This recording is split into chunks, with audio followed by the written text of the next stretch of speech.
রোজকার রান্নার থেকে আজকের রেসিপি লেমন ফিশ। আজ আমি রান্না করব লেমন ফিশ। তো লেমন ফিশ রান্না করার জন্য আমি নিয়েছি বাটা মাছ, বেসন, মেথি, লেবু আর এই যে শুকনো লঙ্কা। তো এই দিয়েই আমি আজ রান্না করব লেমন ফিশ। লেমন ফিশ রান্না করার জন্য প্রথমে আমি কড়াতে তেল দিয়ে দিলাম, বেশি না অল্প।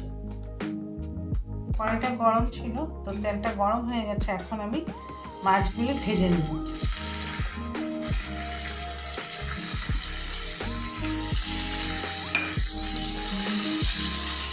তো মাছগুলি ভাজা হোক তাতে যাবে।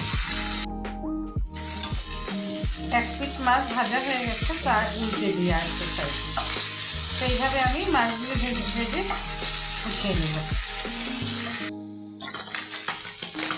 মাছগুলি ভাজা হয়ে গেছে, এখন আমি মাছটা উঠিয়ে নিই।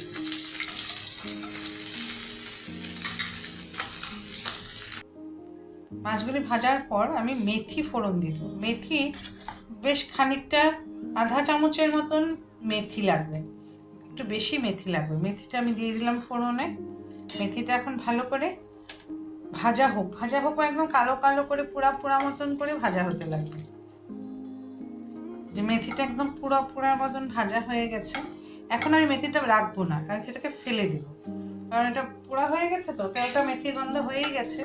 তো আমার সবটা মেথি যদি থাকে তবে ঝোলের মধ্যে কালো কালো লাগবে, তো ভালো লাগবে।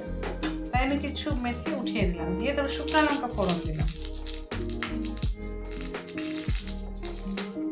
শুকনো লঙ্কাটা একটু ভাজা ভাজা হয়েছে। তো এখন আমি তাতে দিয়ে দিব 1 চামচ বেসন।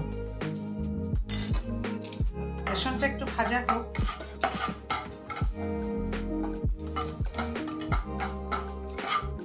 কারণ বেসন ভাজারও একটা গন্ধ হয়। তাতে আমি দিয়ে দিব আধা চামচ হলুদ। তো বেসন আর হলুদটা একটু ভাজা ভাজা করে, বেসন আর হলুদটা ভাজা ভাজা হয়ে গেছে। এখন আমি তাতে দিয়ে দিব জল,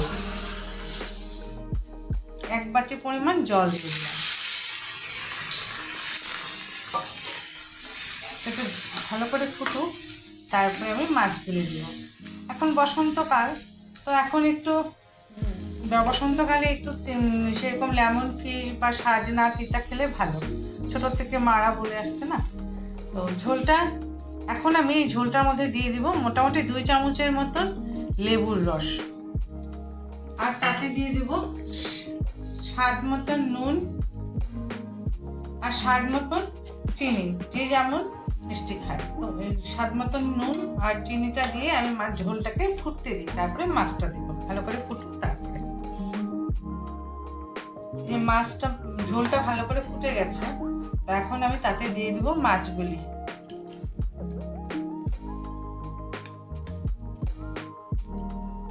দিয়ে আর মিডিয়াম আছে আরও 2-3 মিনিট ফুটিয়ে তারপরে আমি অফ করে দেব। এই আমাদের হয়ে গেল লেমন ফিশ।